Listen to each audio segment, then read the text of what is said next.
నిరుపేదలకు ఆరోగ్య భద్రత కల్పించేందుకు రాజీవ్ ఆరోగ్యశ్రీ పథకాన్ని చేతులో భాగంగా ఉచిత వైద్య పరిమితి 5 లక్షల రూపాయల నుంచి 10 లక్షల రూపాయలకు పెంచడం జరిగింది.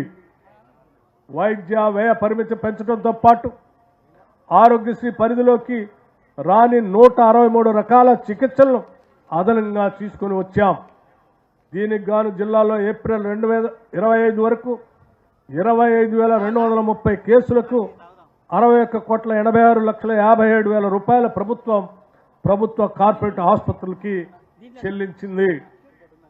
నిరాశ్రయులైన పేద ప్రజలకు ప్రభుత్వం ఇందిరమ్మ ఇళ్ల పథకం ప్రవేశపెట్టింది.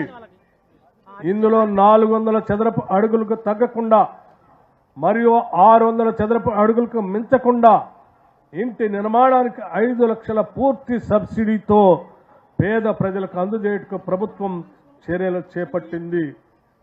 ఇందిరమ్మ ఇళ్ల క్రింద మొదటి విడతలో ప్రతి అసెంబ్లీ నియోజకవర్గానికి 3,500 చొప్పున మంజూరు చేస్తున్నాం.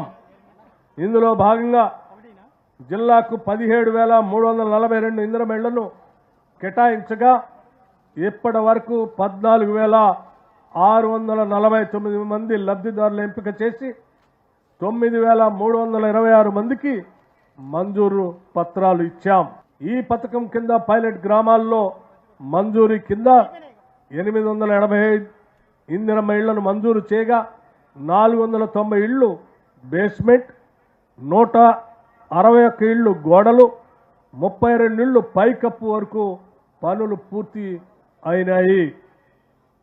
లబ్ధిదారులకు ఉచిత సబ్సిడీని ఎలాంటి అంతరాయం లేకుండా నిధులు గ్రీన్ ఛానల్ ద్వారా అందజేయటకు చర్యలు తీసుకున్నాం.